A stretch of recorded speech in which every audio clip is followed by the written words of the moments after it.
Olá, olá, sedentos de conhecimento. Eu sou o professor João Batista e a gente vai dar continuidade à nossa revisão, só que agora com o modelo atômico de Dalton. Então não esquece de deixar aí seu gostei, comenta, se inscreva e compartilhe esse vídeo nas suas redes sociais. Veja bem, John Dalton, ele nasceu em 1766 na Inglaterra. É uma aldeia bastante distante, interiozão mesmo para dentro, né? Interiorzão de Inglaterra para uma banda. O que acontece? John Dalton estudou numa escola na comunidade em que ele vivia até os 11 anos. E acredite se quiser, o cara começou a dar aula aos 12 anos de idade, né? E logo de matemática, aquela disciplina maravilhosa que muito estudante tem medo. O cara foi nada mais, nada menos do que químico, meteorologista e físico. Então era muito comum, antigamente, a pessoa se dedicar a várias áreas do conhecimento. Hoje em dia a gente está mais delineado a determinada área, mas antes isso era bastante comum. Então, qual é assim, a contribuição de John Dalton que a gente vai trabalhar? É justamente a teoria atômica. Então, para John Dalton, toda e qualquer matéria que existisse no universo era formada por pequenas partículas denominadas de átomos. E quais seriam as características dessas partículas? Para começar, todos os átomos seriam esféricos, seriam esferas perfeitas. E por sua vez, essas esferas seriam indivisíveis. Por quê? Porque será a menor partícula possível da matéria, então não teria como mais essa partícula ser dividida. Até que a palavra átomo quer dizer não tomo divisível. Então, átomo significa a partícula que não pode ser mais dividida. Ora, se esse átomo não poderia ser dividido, logo ele era indestrutível, ou seja, nada poderia destruir o átomo, a gente não poderia quebrar em partes menores. É claro, gente, que a gente sabe que hoje o átomo tem outras partículas menores, prótons, nêutrons e elétrons.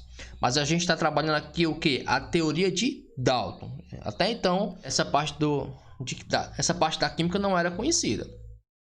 Esses átomos eram imperecíveis. Para vocês terem noção, nem o tempo poderia destruir o átomo. Então, ele é esférico, indivisível, não pode ser dividido.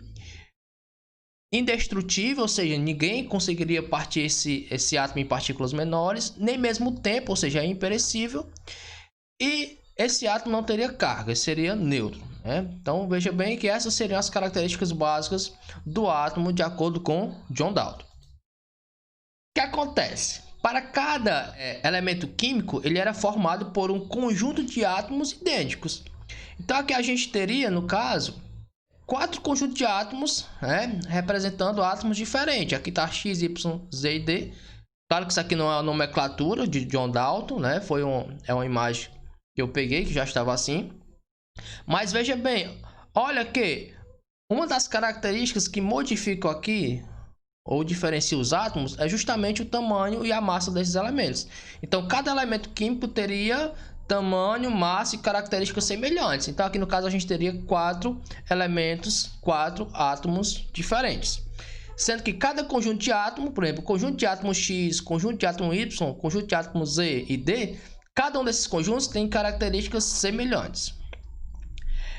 Segundo John Dalton, esses átomos que estão aqui isolados, eles poderiam se combinar para formar compostos. A gente tem aqui um átomo aqui isolado, aqui a gente tem o átomozinho aqui, 2 átomos unidos para formar uma substância. E aqui, ó, note que a gente tem aqui esse átomo inicial, agora combinado com 4 átomos que estão aqui em azul, formando compostos diferentes. Então, observe que aqui a gente teria 3 compostos diferentes. E de onde é que vem esses compostos? Justamente da combinação dos elementos. Então, a natureza ela é formada por átomos e esses átomos, ao se combinarem, irá formar os novos compostos e os compostos diferentes que a gente conhece. E também aqueles que a gente ainda não conhece. As reações químicas, né, ou seja, a transformação da matéria que é observada, era nada mais do que uma reorganização, um rearranjo dos átomos. Veja bem, aqui eu tinha aqui esse átomo aqui isolado e aqui esse átomo, essa substância aqui que tem 2 átomos em azul, a gente tem essa combinação, um átomo em azul ligado ao átomo em azul. E olha aqui como é que está a nova organização. Agora, cada átomo em azul está ligado a esse átomo aqui maior.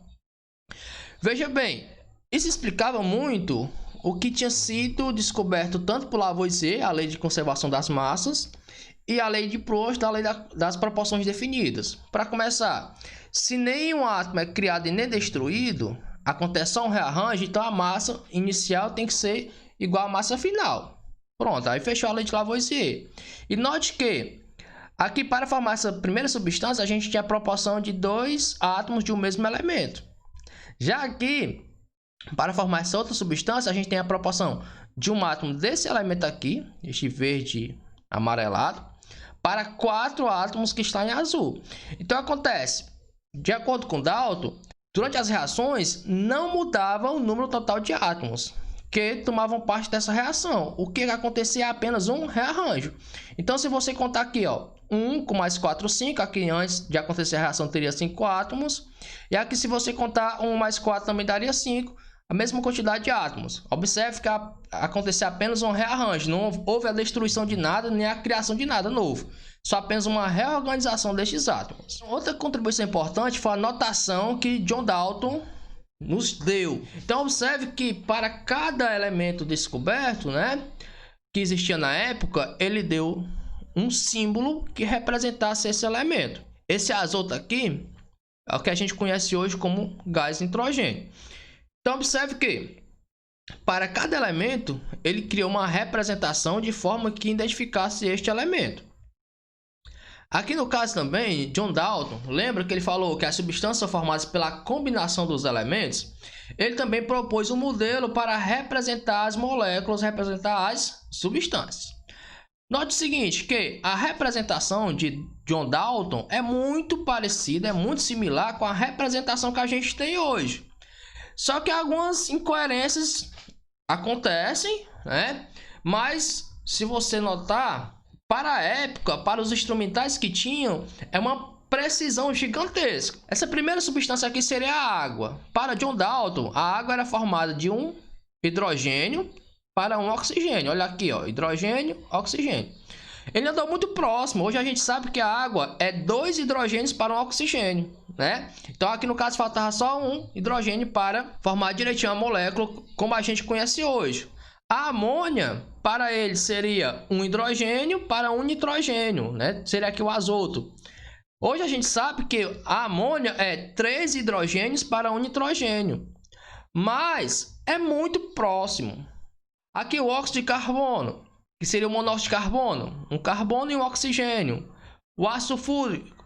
Então, observe que ele chegou a algo muito próximo do que a gente utiliza hoje. Então, isso foi, assim, de fundamental importância. Na época, não foi dada credibilidade logo no início, mas John Dalton é um dos poucos cientistas que seu trabalho foi reconhecido enquanto ele vivia ainda.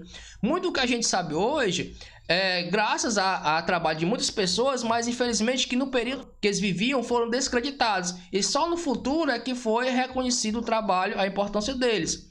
Então, John Dalton, ele conseguiu ser reconhecido ainda em vida. Então, a representação das moléculas aqui está perfeita para a época. Então, é muito similar ao que a gente tem hoje, tá certo? Então, tá aqui o símbolo para cada elemento e tá aqui a simbologia utilizada para representar as moléculas.